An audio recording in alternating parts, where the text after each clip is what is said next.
예, 이제 하박국 2장도 계속해서 하박국과 하나님과의 대화가 기록이 되어 있습니다. 우리 1장에서 하박국이 이 세상에서 되어지는 정말 이런 불의한 일들을, 어떻게 이해할 수 없는 일들, 그런 것을 보면서 도대체 하나님은 무엇을 하고 계시는가 라고 하는 그런 질문을 가졌습니다. 우리 모두가 갖고 있는 질문이지요. 그래서 하박국은 그것을 가지고 이렇게 하나님 앞에 질문을 했고 또 그 질문을 기다립니다. 그 나름대로 이제 1장에서 하나님의 답변을 받아보았죠. 그래, 이러한 악한 상황을 내가 벌하겠다, 내가 바로잡겠다. 그래, 또다시 바벨로니아, 그러니까 갈대아 사람들을 통해서 이것을 바로잡겠다. 하박국은 이해할 수가 없었습니다. 악이 악을 심판하는 이 과정을 하박국은 이해할 수가 없었습니다. 그래서 2장에서 그는 좀 더 명확한 대답을 하나님으로부터 기다려보기로 합니다.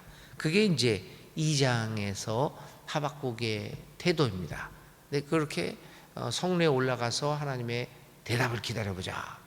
그러니까 이제 5절 이하에서부터 하나님이 왜 바벨론을 쓰는가, 그리고 그 악한 악을 악으로서 멸하게 되는데, 그러면 그 도구로, 심판의 도구로 삼았던 그 악은 어떻게 될 것인가, 거기에 대한 답변을 하는 게 이제 하박국 2장입니다. 그래서 그런 답변을 들으는 이제 하박국은 이제 내일 읽을 하박국 3장에서 그 부분적입니다. 뭐 3장 전체는 아니지만 그 중요한 부분에서 하나님을 찬양하는 시를 지으면서 이 하박국을 끝냅니다.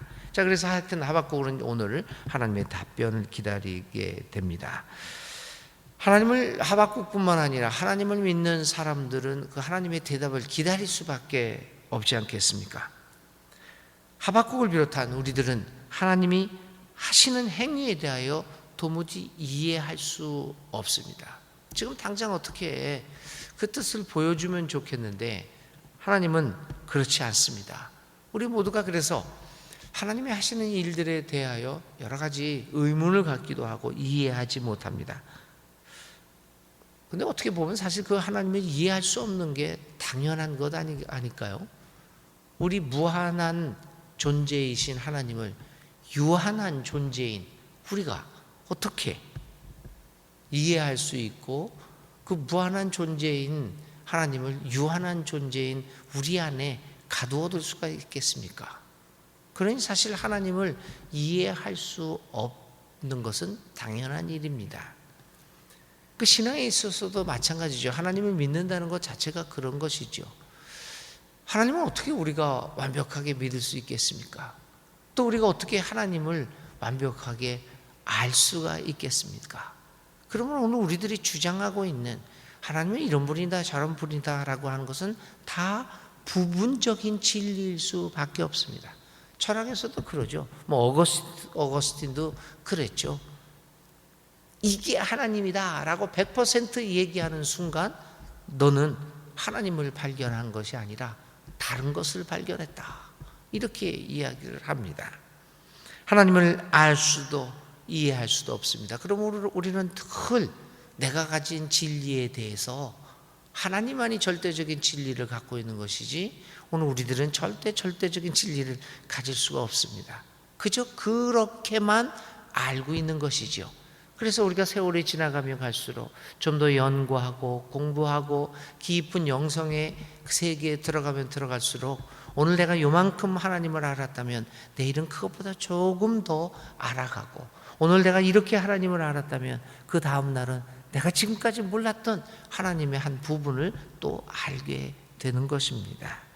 그러므로 우리는 하나님을 이해하려고 하는 것보다, 하나님을 알려고 하는 것보다 하나님은 이해하고 알의 대상이 아니라 믿음의 대상일 뿐이다 라고 말할 수 있을 것입니다. 이렇게 하박국은 그래서 하나님의 대답을 기다릴 수밖에 없습니다. 1절부터 3절 하박국의 마음이 초조해지는데 이때 오랜 기간 동안 하나님의 응답을 기다리고 있습니다. 그러나 기다리고 기다립니다. 그러나 기다리는 기간이 그에게 무의미한 것만은 아니었습니다. 마침내 하박국은 이제 하나님의 음성을 듣습니다. 그 하나님의 음성을 듣고 그가 이제 결론을 내립니다. 이렇게 내립니다. 이 묵시는 정한 때가 되어야 이루어진다. 끝이 곧 온다는 것을 말하고 있다. 이것은 공연한 말이 아니니 비록 더디더라도 그때를 기다려라. 반드시 오고야 만다. 늦어지지 않을 것이다. 그러니까 하박국이 하나님에 대해서 깨달았던 것은 그건 하나님한테 달려있는데 그 때 자체가 하나님의 때가 있다. 정한 때, 카이로스라는 말이 되겠습니다. 우리가 만드는 것이 아니라 하나님이 만들어가는 때라고 볼 수가 있습니다. 그러나 그때는 두 번째 깨달은 것은 그것은 반드시 하나님 안에서 이루어질 것이다 라고 얘기합니다. 하나님의 때는 반드시 온다. 그것이 우리의 눈에 늦어지기는 할지라도 실망한 이유는 없다. 왜냐하면 하나님은 신실하신 분이고 하나님의 자신의 약속을 지키시는 분이기 때문이다 라고 그가 깨닫습니다. 그래서 4절에 의인은 그의 믿음으로 말미암아 산다라고 하는 우리 신약에서도 그리고 우리 믿는 사람들이 가장 많이 이렇게 인용하는 말을 하박국이 하게 됩니다. 그러므로 하나님의 행위에 하나님의 때에 이루어지고 그러나 그것은 반드시 이루어진다라고 하는 확신을 가지고 사는 사람들은 현재 상황에 흔들리지 않습니다. 그는 오직 하나님을 향한 믿음을 가지고 살아갑니다. 그런데 여기서 말하는 믿음은 하나님이 존재하냐 존재하지 않느냐 여기에 대한 믿음이 아닙니다. 우리는 많은 경우에 믿음이라고 하는 것은 하나님이 계시고 뭐 하나님이 나와 그 이야기를 하는 게 아닙니다, 여러분. 우리에게는 하나님이 계시느냐 안 계시느냐 그것을 믿느냐 안 믿느냐로 굉장히 중요시 여기는데 고대 사람들은 그렇지 않았습니다. 그들은 온통 신으로 가득 찬 세상에 살고 있었기 때문에 신이 존재하지 않는다라는 생각을 아예 갖지를 못했습니다. 그들에게는 신으로 가득 차 있기 때문입니다. 그러니까 여기서 믿음이라고 하는 것은 신의 존재 유무에 대한 믿음이 아니라 어떤 신이냐, 당신들이 믿고 있는 신이 어떤 신이냐라고 하는 겁니다. 오늘 우리들도 사람들에게 이야기하잖아요. 믿음이 있습니까? 믿음이 있습니까? 하나님을 믿습니까? 대부분이 하나님을 존재하는 그 하나님에 대한 믿음입니다. 그게 아닙니다, 여러분. 우리들이 묻고자 하는 믿음은 도대체 어떤 하나님을 믿고 있느냐는 겁니다. 예수를 산다고 그러고 예수를 믿는다고 그러지만은 어떤 예수를 믿고 계십니까? 어떤 예수를 살고자 하는 겁니까? 그게 중요한 것이죠. 오늘 하박국은 어떤 신인가? 하박국은 자신이 믿고 있는 신은 그 하나님은 정의의 신이다라고 하는 겁니다. 굽은 것을 곧게 하고 잘못된 것을 잘하게 고쳐주는 하나님, 약속을 이루시는 신이라고 하는 믿음을 이야기합니다. 그 믿음을 의인이라고 하는 것은 바로 내가 믿는 하나님은 정의의 하나님이다. 내가 믿고 있는 하나님은 약속을 지키시는 신실한 하나님이다 라고 하는 그 믿음 때문에 살아간다고 하는 것입니다. 오늘 우리에게 그 믿음이 있습니까? 히브리서 11장 6절 앞구절에는 믿음 없이는 하나님을 기쁘게 할 수 없다 이렇게 이야기하고 있죠. 바로 그 믿음, 우리는 과연 어떤 하나님을 믿고 있는가? 이 하박국은 그런 의미에서 하나님의 정해진 때에 하나님이 반드시 이 일을 이루시는 정의와 신실한 하나님을 믿고 있다. 그래서 그런 그 믿음으로 지금은 상황이 어렵지만 산다. 그렇게 얘기하고 있습니다. 그러나 믿음이 없는 사람들은 그렇지 않습니다. 그들은 방탕한 삶을 살 것입니다. 정의의 하나님을 믿지 않으니까 함부로 그의 삶을 살아갈 수밖에 없습니다. 믿는다고 말을 하면서도 자기의 삶은 자기 마음대로 살아갑니다. 그래서 그는 믿는 사람입니다. 그런데 어떻게 믿는 사람이 그럴 수가 있을까요? 그것은 그가 믿는 하나님이 어떤 하나님이냐에 문제가 있기 때문입니다. 그러므로 우리는 늘 내가 믿는 하나님이 어떤 하나님인가를 우리 스스로 물어보고 자신을 갱신해 나가면서 믿음을 날마다 변화시켜 나가지 않을 수가 없는 것입니다. 자, 이렇게 해서 이제 이 하박국은 하나님에 대한 믿음을 이렇게 다시 한번 새롭게 하게 됩니다. 그런데 이제 6절부터 20절까지 하나님의 바벨론에 대한 저주의 말을 듣습니다. 그래서 6절부터 20절까지는 바벨론을 향한 5번의 저주가 나옵니다. 하나님, 내가 악한 갈대아 사람을 들어서 이 오늘의 악한 현실을 심판하는데, 그러면 그 심판의 도구로 쓰였던 악한 그 갈대아 사람들은 그럼 잘난 사람들이냐? 그럼 그 사람들은 그럼 다 정의의 사람들이냐? 그렇지 않다는 겁니다. 이 악은, 어저께도 말씀드린 것처럼 악은 악으로 망하게 되는데, 그것을 이 6절부터 20절까지 모두 5가지의 저주를 통해서 하나님이 하박국에게 답변하십니다. 여러분들 오늘 읽어보시면서 화 있을진저 이렇게 단어가 나올 겁니다. 그게 모두 5번이 나옵니다. 처음에는 6절부터 8절까지 바벨론은 망할 것이다. 왜? 남의 것을 긁어모아 그것을 자기 것으로 삶았기 때문이다. 아주 불의한 바벨론을 얘기합니다. 6절부터 8절 화 있을전저, 그걸 우리나라 쉬운 말로 얘기를 하면 망한다라는 얘기입니다. 남의 것을 긁어모아 자기 것으로 삼은 자에 대한 저주가 나옵니다. 자, 9절부터 11절은 두 번째 망함의 저주입니다. 부당한 이득을 탐내는 자들에 대한 저주입니다. 갈대아 사람들이, 바벨론 사람들이 부당한 이득을 탐냈다. 그래서 바벨론이 누리는 부를 불의한 재물의 축적이라고 보았던 겁니다.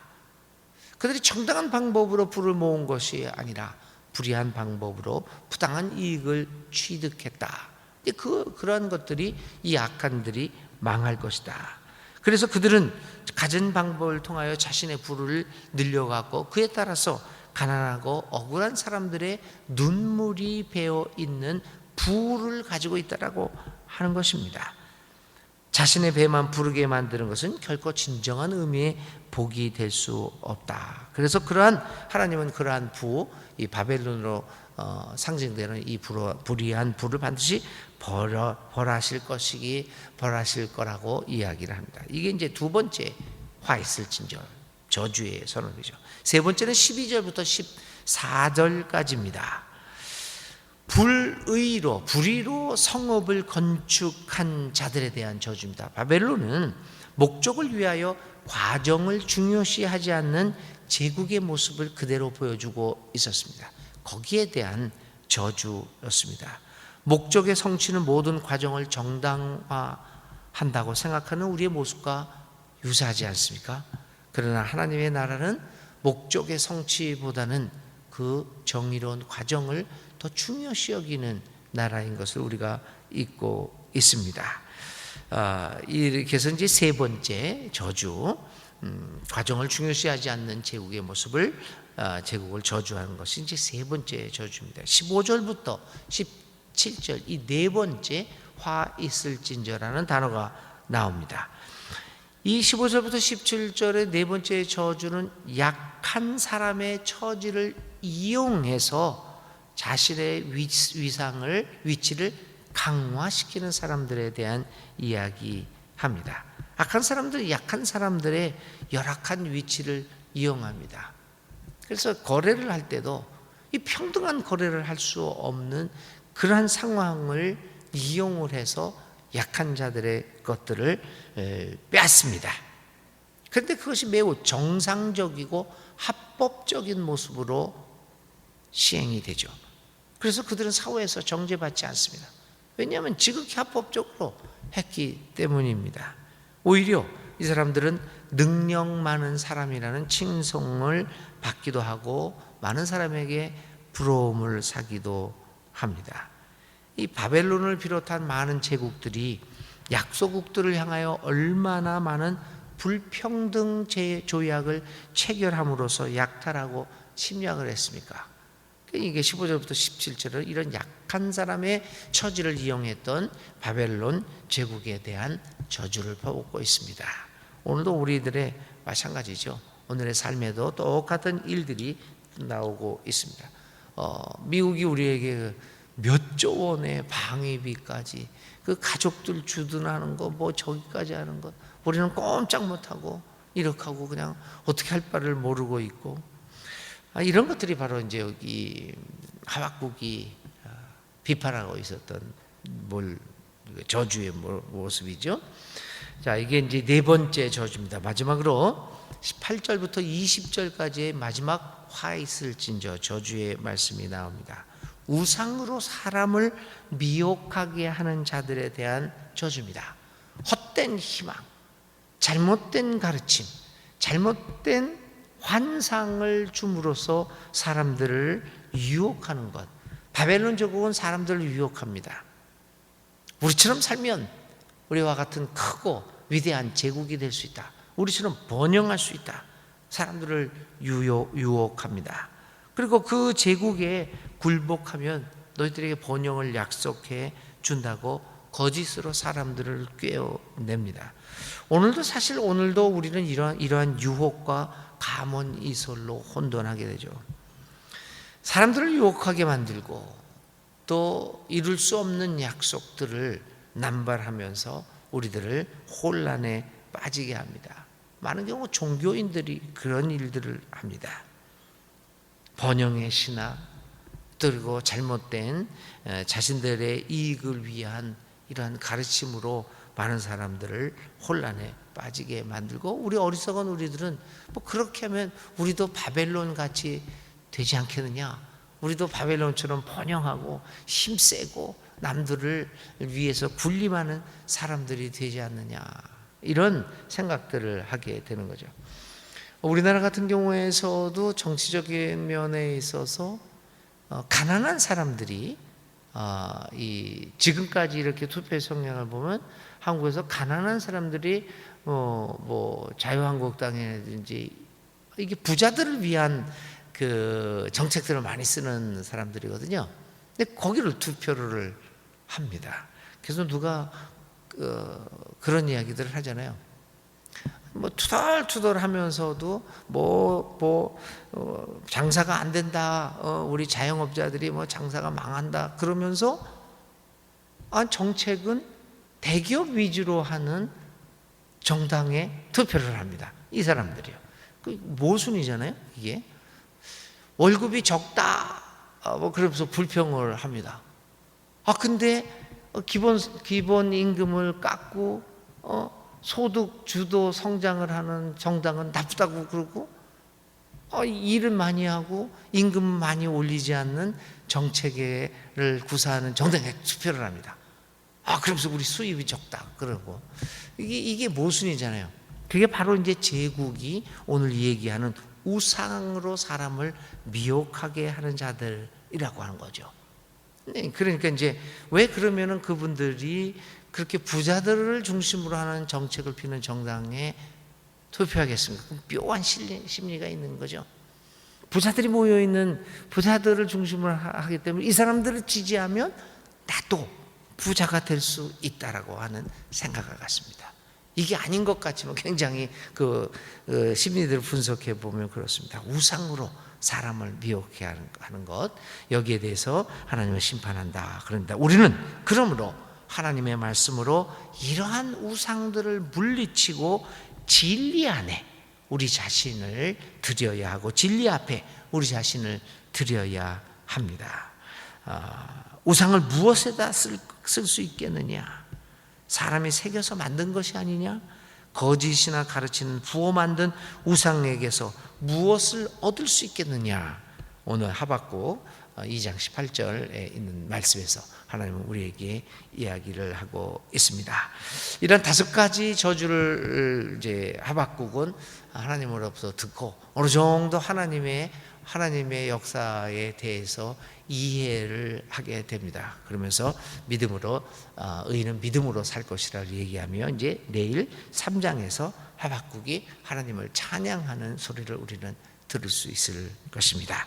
자, 오늘 이 하박국 2장을 읽으면서 우리들이 생각할 말씀은 또다시 기다림입니다. 하나님, 나는 하나님의 정의가 이루어지는 것을 힘들지만 기다리겠습니다. 기다림의 신앙에 대해서 생각하면서 오늘 하루 기도하시기 바랍니다. 오늘의 기도 드리겠습니다. 주님, 주님의 뜻이 더디 이루어지더라도 기다릴 수 있는 믿음을 주소서. 믿음으로 살아가는 우리들이 되게 하소서. 현실의 눈을 돌리지 말고 오직 믿음으로 하나님 나라의 성취를 바라보게 하소서. 믿음만이 우리를 지탱해 주는 삶의 원동력임을 보게 하소서. 오늘도 믿음으로 살아가겠습니다. 그리고 주님을 기다립니다. 주님과 우리가 함께 하겠습니다. 주님과 함께 걸어가겠사오니 주여 우리를 도와 주옵소서. 예수님의 이름으로 간절히 기도를 드립니다. 아멘. 오늘의 실천입니다. 오늘 하나님의 뜻을 기다리는 일이 있습니까? 실망하지 않고 꾸준히 기다릴 수 있는 강한 믿음을 달라고 하나님 앞에 오늘 기도하는 실천을 해보시기 바랍니다. 우리 고 강영애 권사님 장례식 발인 예배가 오늘 오전 9시에 순천의료원에서 있게 되었습니다. 위에서 기도해 주시기 바랍니다. 주님 가르쳐 주신 기도 드립시다. 하늘에 계신 우리 아버지, 아버지 이름을 거룩하게 하시며 아버지의 나라가 오게 하시며 아버지의 뜻이 하늘에서와 같이 이 땅에서도 이루어지게 하소서. 오늘 우리에게 일용할 양식을 주시고 우리가 우리에게 잘못한 사람을 용서하여 준 것 같이 우리 죄를 용서하여 주시고 우리를 시험에 빠지지 않게 하시고 악에서 구하소서. 나라와 권능과 영광이 영원히 아버지의 것입니다. 아멘.